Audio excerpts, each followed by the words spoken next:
Hi guys, it's so good to be back here.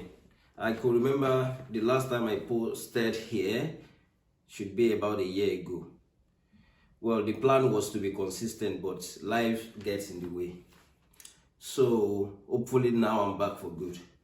So what's going to happen without wasting much of our time is that I'll be sharing and documenting my investing journey, share some personal finance tip that has worked for me over the years, and also sometimes share information about nursing because I'm a nurse, and also answering some questions that people ask me in relation to personal finance and investing. And in this video in particular, I'm going to be giving us overview of what an ISA is, because I get asked this question on daily basis. What is this ISA that you talk about? So I'm going to be giving an overview of what an ISA is generally, and in subsequent videos I'm going to be talking about other forms of ISAs that we have.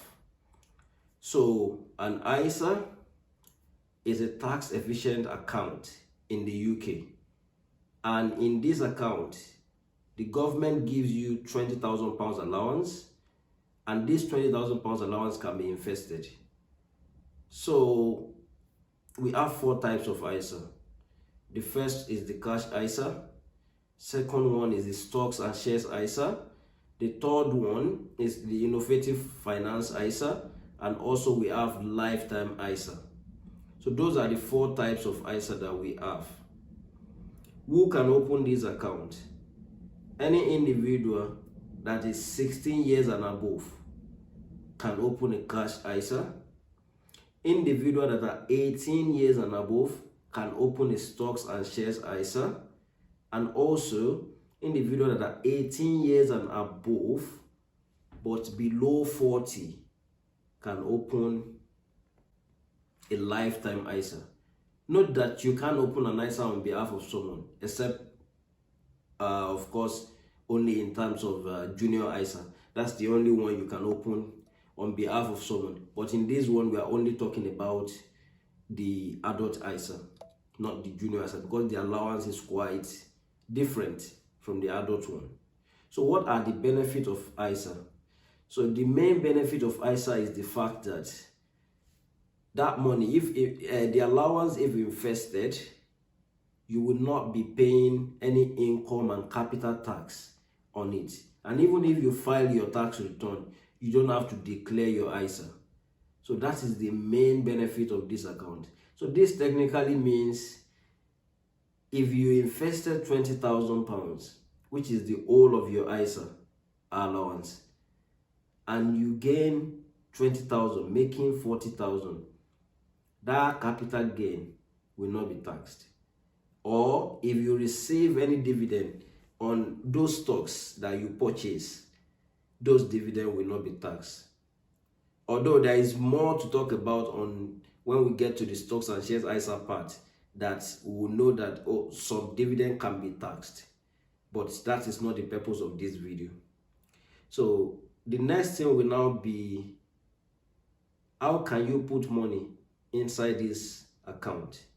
So every tax year from April 5 to the next April 5, and in this 2024 tax year, the maximum amount that you can put inside this account is still £20,000. Although the UK government are introducing some, that will be a form of UK ISA that is like 5,000, but they still haven't implemented that yet. So currently, what you can still put inside your stocks and shares ISA is still 20,000. Note that cash ISA, the maximum you can put inside it is 4,000. And for lifetime ISA as well, the maximum you can put inside it is also 4,000. But the good thing for that is the government gives you 25% of any amount you deposited in it. So that is telling you that if you put 4,000 in your lifetime ISA, government will top it up with £1,000. If you don't have cash ISA and you don't have lifetime ISA, you can deposit all your £20,000 in a stocks and shares ISA. So those are the ways you can put money into this account. And in the subsequent video, I'll be talking about each of these accounts individually. Stocks and Shares ISA, Lifetime ISA. Because the Stocks and Shares ISA is actually my favorite and the one I'll be talking about most on this channel. Because that is where we get things done. That is where the real wealth is being created. So how can you open this account? Majority of traditional banks offers this. Even Monzo, that is a digital bank, they just started ISA this year. So that is telling you that you can open them with your banks, but preferably there are many brokers that you can open this account with.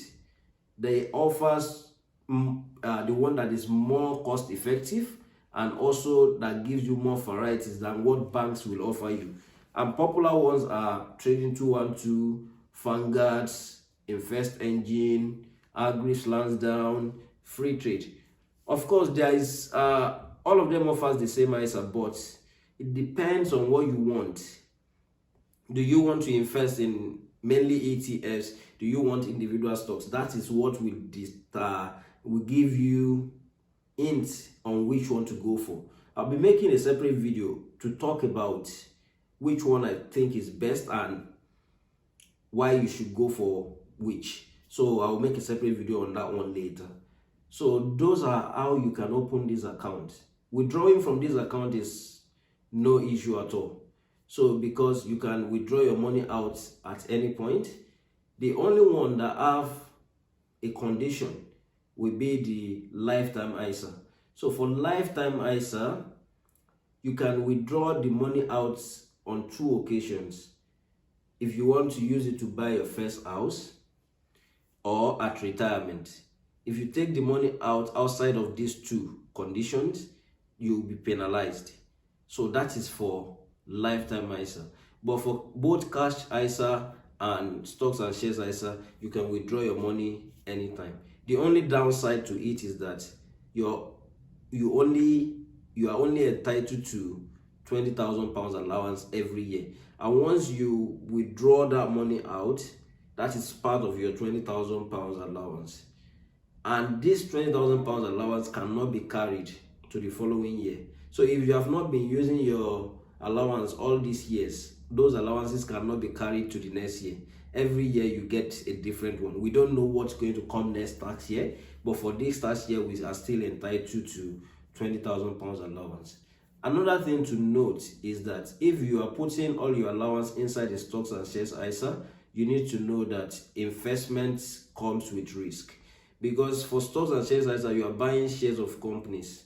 So anything can go wrong with that company. That is on you because the risk is there. Remember, no pain, no gain. The higher the risk, the higher the reward, they say. And also, the risk, you can lose your money inside the Stocks and Shares ISA. So those are the things that stocks. These are the things that ISA entails, and this is a brief overview of what ISA is. In the subsequent video, I will make it like a series. While subsequent video I talk about Stocks and Shares ISA, then the next one talks about Lifetime ISA, and I will be telling you about the best ISA, the best Stocks and Shares ISA around and all. So those are the things you should be looking forward to, and these are the things we'll be talking in our subsequent video. If this kind of content is something that interests you and you want more of it, please like, share and subscribe to the channel.